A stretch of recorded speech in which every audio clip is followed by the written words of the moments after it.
The rain fell hard that night, turning the winding backroads into slippery ribbons of darkness. The clouds were thick with thunder, grumbling overhead like restless giants. A single van, battered and humming with exhaustion, rolled slowly along the shoulder of the road before coughing on Sia and dying completely. Inside, Captain Alyssa Hart exhaled a long breath and pressed her forehead to the steering wheel. The rain pounded louder. The wipers slowed to a final jerky stop. From the back seat came the familiar shuffle and rustle of her children: Julia, 13, Sam, 11, Lily, 8, and the youngest, Owen, 6. They'd been on the road all day, driving back from a base across the state. Alyssa had been deployed for 8 months. Now she was home, or at least she was supposed to be. "Mom?" Owen's small voice pierced the rain. "Are we stuck?" Alyssa sat back, adjusting her soaked uniform collar, and smiled into the rearview mirror. "We're okay, baby, just taking a break." Lily pressed her face against the window. "I think we broke down." "Yeah, like totally broke down," Sam added, gripping his tablet like a lifeline. "No signal either." Julia remained quiet, staring at her phone like she could will it to life. Alyssa sighed. They were 2 miles from the next town, and not a single other car had passed in 20 minutes. There were no sidewalks, no shops, just endless forest and pouring rain. She reached for her emergency flashlight and umbrella, but before she could step out, headlights emerged through the rain. A pickup truck, a large, dark blue, and steady, slowed as it approached, pulling off the road behind their van. Her fingers instinctively moved to the pocket where she kept her base-issued pepper spray. The door of the truck creaked open, and a tall man stepped into the rain. He wore jeans, a black hoodie, and a baseball cap. The light behind him gave him a hallowed silhouette. He raised a hand, approaching slowly, cautious but not threatening. "You folks all right?" he called out over the rain. Alyssa hesitated before cracking the window. "Car died. We're just trying to get into Oak Hollow." "You've got kids in there?" he asked, squinting past the glass. "That's a rough night for a breakdown." She gave a brief nod. "I served in the army. We're coming from base." The man's expression softened almost instantly. "You're military?" "Still am," she replied. "Captain Alyssa Hart." He took off his cap respectfully. "Jeremy Cole, Army Reserve, retired now." For a moment, neither said anything. The shared weight of deployments, loss, and service hovered in the air like the mist between them. "I've got space in my truck," Jeremy said gently. "You can wait out the storm at my place. It's not far. Safe neighborhood. I've got a kid of my own." Alyssa paused. Her instincts told her never to trust too easily, but her eyes scanned his truck, a clean, sturdy, 2 empty car seats in the back. She looked at her shivering kids. "Okay," she said, slowly, "but I drive, you lead." Jeremy nodded with quiet understanding. "Deal." 15 minutes later, they pulled into a small, neatly kept home on the edge of a wooded lot. Jeremy led them inside, apologizing for the mess. It wasn't messy at all, just lived in, with warm lighting, walls decorated in framed handprints, crayon drawings, and a few worn photos of a smiling boy and a younger woman. "Take a seat anywhere," he said, already heading to the kitchen. "Towels are in the hallway closet. I'll get some cocoa started." The kids piled onto the couch. Julia found the Wi-Fi password without asking. Sam sighed with relief as his tablet reconnected. Lily played with the dog that had ambled over, tail wagging. Owen clung quietly to Alyssa's side. Jeremy returned with cocoa and snacks, his eyes always scanning the kids like he was watching for needs before they were voiced. "You live here alone?" Alyssa asked as he passed her a mug. "My son, Caleb, stays with me. He's at a sleepover tonight." "The broken bar, a single dad," he said with a tight-lipped smile. "Been a rough couple of years." She gave him a knowing look. "I get it."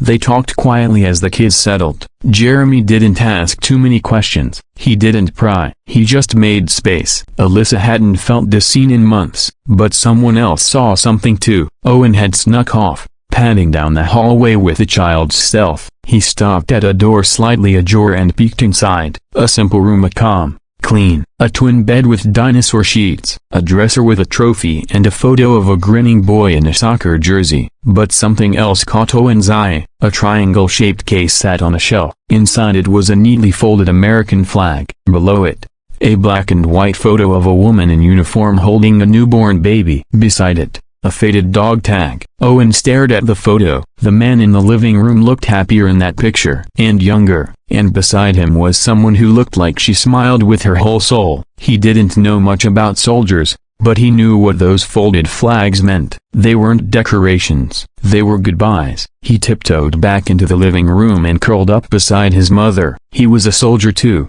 Owen whispered. Alyssa blinked. What? He had a flag in a triangle box, like the one they gave Uncle Ray, and pictures of her. Alyssa's heart dropped. Jeremy hadn't said much about his past, but now she knew. The warmth he offered came from experience, not sympathy. His calm demeanor wasn't just personality, it was resilience forged in grief. She looked at Jeremy differently then, not as a stranger who offered a ride, but as someone who had once stood where she had, holding children, shielding them from more pain than they understood, carrying a story no one else could carry. As the evening turned to night, the kids fell asleep one by one, cocooned in borrowed blankets and full bellies. The fireplace crackled softly. Outside, the storm began to ease. Alyssa and Jeremy sat on opposite ends of the couch, quietly sipping tea now. You lost someone, she said softly. Didn't you? He nodded slowly. Her name was Elise, Navy medic. Kia 3 years ago. I'm sorry. So was I.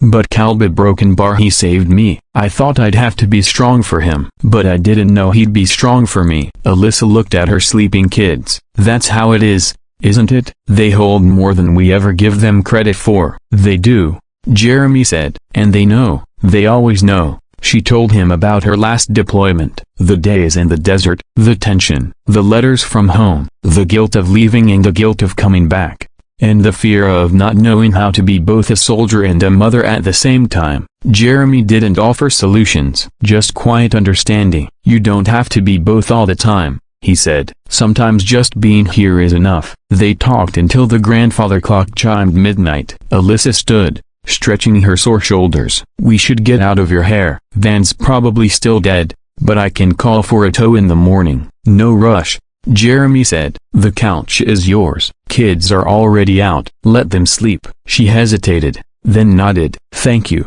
As she turned to walk down the hallway, Owen stirred. Mom?